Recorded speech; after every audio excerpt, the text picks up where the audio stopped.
আসসালামু আলাইকুম, স্বাগত আপনাদেরকে বিএসএল এগ্রো চ্যানেলের আরও একটি নতুন ভিডিওতে। আজকে আমি আছি আমার নিজস্ব মুরগির খামারে। আর আমার সামনে যে মুরগিগুলো দেখতে পাচ্ছেন, মুরগি বললে ভুল হবে, মুরগির বাচ্চাগুলো দেখতে পাচ্ছেন, এরা হচ্ছে কালার বাট বা যাকে আমরা বলি সোনালী হাইব্রিড, এই মুরগিগুলো। তো আজকের ভিডিওতে মূল আলোচনার বিষয় থাকবে যে গরমের দিনে আপনি মুরগি পালন করতে কি কি সমস্যার সম্মুখীন হবেন, কারণ গরমে মুরগি ব্রোডিংয়ে কী কী ধরনের সমস্যার সম্মুখীন হবেন, আর গরমের দিনের এই সমস্যাগুলোই আপনার খামারের লস ডেকে আনে যদি সেগুলো সঠিকভাবে মোকাবেলা না করতে পারেন। গরমের প্রধান যে সমস্যা সেটা হচ্ছে গরম, কারণ গরমে মাত্রাতিরিক্ত মাঝে মাঝে গরম পড়ে। যেমন স্বাভাবিকভাবে যখন মুরগির 1 থেকে 3 দিন বয়স থাকে তখন এর তাপমাত্রা সর্বোচ্চ 35 ডিগ্রির প্রয়োজন হয়, বোর্ডিং তাপমাত্রা। কিন্তু কখনো কখনো এর ফিল লাইক থাকে 37, 38, 39।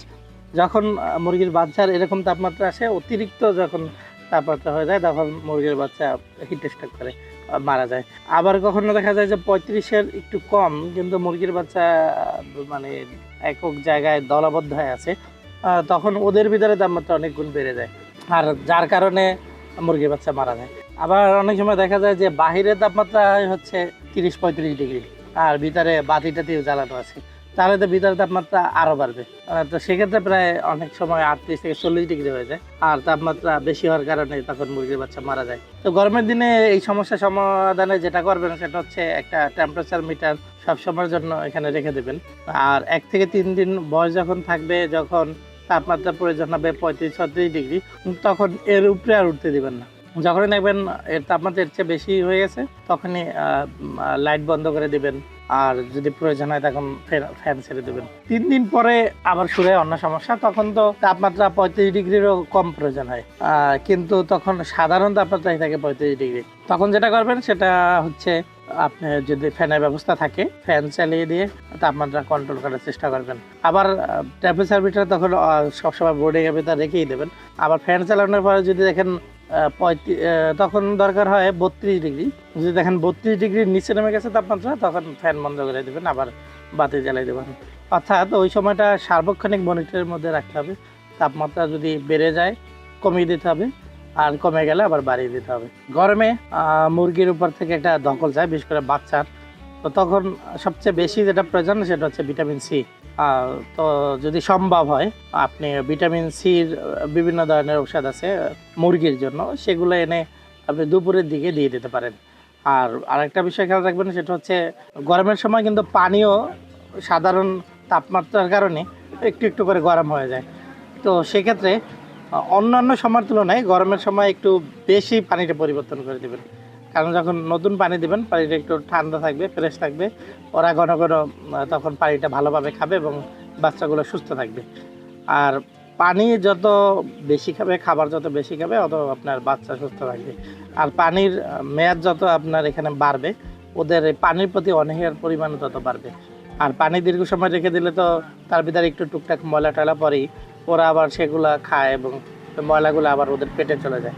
তো এই বিষয়টা সর্বোচ্চ খেয়াল রাখবেন। আরেকটা বিষয় হচ্ছে আপনাকে ব্রুডিং টাইমে মুরগির বাচ্চার বারবার চেক করতে হবে, কারণ কোনো কারণে যদি তাপমাত্রা কমে যায়, অর্থাৎ তাপমাত্রা কমা বাদ দেন, তাপমাত্রা ঠিক আছে কিন্তু লাইট বন্ধ, কারেন্ট চলে গেছে, অন্ধকার হয়ে গেছে, তখন ওরা কী করবে, সব এক জায়গায় জড়ো হবে। আর এক জায়গায় জড়ো হলে ওরা একটার উপরে আরেকটা উঠে যায়, নিচে কিছু মুরগির বাচ্চা পড়ে যায় এবং সেগুলো তখন মারা যায়। আরেকটা সমস্যা হচ্ছে সব যখন এক জায়গায় জড়ো হয়, কিছু কিছু মুরগির বাচ্চা যখন পানি পিপাসা লাগে, খাবারের প্রয়োজন হয়, তখন ওরা ওই মুরগিকে ঠেলে পানির পাত্রের কাছে যেতে পারে না, যার কারণে সমস্যার সৃষ্টি হয়। তো এক্ষেত্রে যেটা করবেন, আপনি সার্বক্ষণিক আলো রাখার ব্যবস্থা করবেন, আর বারবার এসে চেক করবেন যে কারেন্ট আছে কিনা, তাপমাত্রা বাড়ছে কিনা বা কমছে কিনা। আর বিদ্যুতের বিকল্প চার্জার কিংবা সৌর প্যানেলের ব্যবস্থা রাখবেন। গরমের সময় তাপমাত্রা মেনটেন করা খুব একটা গুরুত্বপূর্ণ না হলেও কারেন্ট গেলে আলোর ব্যবস্থা রাখা খুবই জরুরি, কারণ ওরা কিন্তু অন্ধকার একদম সহ্য করতে পারে না।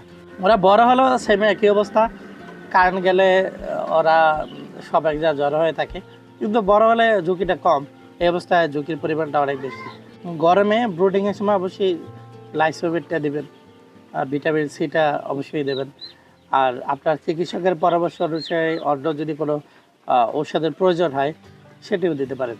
আর আমার যে মুরগিগুলো আছে এগুলো হচ্ছে কালার বাট, এগুলো বলার তুলনায় রোগ প্রতিরোধ ক্ষমতা অনেক বেশি, যার কারণে ওদের বাঁচার হারটা অনেক বেশি। এর রোগ প্রতিরোধ ক্ষমতা ব্রয়লারের তুলনায় অনেক গুণ বেশি। ব্রয়লারে প্রায় দেখা যায় বিভিন্ন বাচ্চা মারা যায় বা বড় হওয়ার পরেও মারা যায়। ওরা বাচ্চা অবস্থায় ফিট থাকে এবং বড় হওয়ার পরেও মারা যাওয়ার সম্ভাবনা কম থাকে এবং বাজারে ওদের চাহিদা মোটামুটি ব্যাপক। বিশেষ করে রোস্টের জন্য যে মুরগি প্রয়োজন হয় তার প্রায় 90%ই কভার হয় এই কালার বার্ড বা সোনালী হাইব্রিড দিয়ে। দ্বিতীয় আরেকটি বিষয় হচ্ছে বাজারে এর দামও কিন্তু যথেষ্ট ভালো। আর ওজনের বৃদ্ধির হারও অনেক গুণ ভালো। দেশি কিংবা সোনালী যে মুরগি আছে তার তুলনায় অনেক গুণ ভালো এর বৃদ্ধির হার। আর সে তুলনায় এর যে বাজার মূল্য পাওয়া যায় সেটা বেশ সন্তোষজনক। এছাড়া এর ঔষধের খরচ কম এটি লালন পালনে, কারণ এর রোগটা কম হয় এবং রোগ প্রতিরোধ ক্ষমতা আগেই বললাম অনেক গুণ ভালো। এগুলোই এই সোনালী হাইব্রিড বা কালার মুরগি, কালার বার্ড পালার সুবিধা। বাজারে এগুলো বিভিন্ন নামে পরিচিত, কোথাও টাইগার, কোথাও হাইব্রিড, কোথাও কালার বার্ড, কোথাও শুধু সোনালী নামে বিক্রি হয়। তবে সবগুলো জাতি এক। আপনারা যদি এই সোনালী মুরগি পালন করতে চান তাহলে খুব একটা খারাপ হয় না, তবে আগে আপনার মার্কেট রিসার্চ করতে হবে। আগে আপনার দেখতে হবে আপনার এলাকায় চাহিদা কেমন বা আপনার এলাকায় সোনালী মুরগির অন্যান্য খামার কী পরিমাণ আছে, কারণ এগুলোর চাহিদা স্থানীয় পর্যায়ে। ব্রয়লারের চাহিদা সারা দেশব্যাপী, অর্থাৎ এক অঞ্চলের ব্রয়লার অন্য এলাকায় যায়, কিন্তু সোনালীটা স্থানীয় বাজারের উপরে নির্ভর করে। যদি এমনটা হয় যে আপনার এলাকায় সোনালীর খামার অনেক আছে, সেক্ষেত্রে আপনার সোনালীটা না করাই ভালো, কারণ তখন আপনি প্রতিযোগিতায় দাম একটু কম পাবেন। আর যদি দেখেন না তেমন একটা নেই, সেক্ষেত্রে আপনি এটি করতে পারেন, তাহলে আপনি এককভাবেই দামটা একটু ভালো পাবেন। আর একটা বিষয় নির্ভর করবে, সেটা হচ্ছে আপনি ভালো কোম্পানি থেকে বাচ্চা আনতে হবে, কারণ ভালো কোম্পানি মানেই ভালো বাচ্চা, আর ভালো বাচ্চা মানেই আপনার ভালো প্রফিট। কারণ ভালো বাচ্চার রোগ প্রতিরোধ ক্ষমতা ভালো, গ্রোথ ভালো, দিন শেষে আপনার ইনকামও ভালো।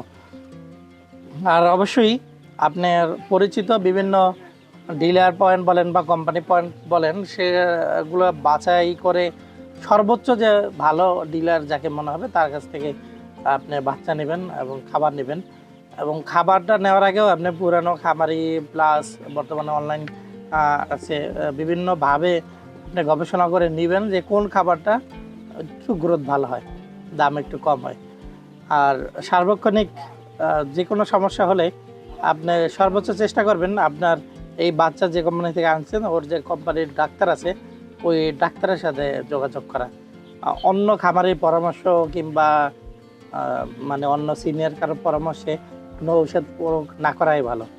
আর ঔষধ প্রয়োগ করলেও একটু ধৈর্য ধরে প্রয়োগ করবেন। অনেক ক্ষেত্রে আমরা একদিন দুদিন অপেক্ষা করি, ফলাফল না পেলে ধৈর্য হারা হয়ে যায়, ঔষধ পরিবর্তন করি, কিন্তু একটা ঔষধ কাজ করতে একটু সময় লাগে। যাই হোক, এটাই ছিল আমার অভিজ্ঞতা বা পরামর্শ, যেটাই বলেন। আবার দেখা হবে নতুন কোনো ভিডিওতে নতুন কোনো বিষয় নিয়ে। সে পর্যন্ত ভালো থাকুন, ধন্যবাদ।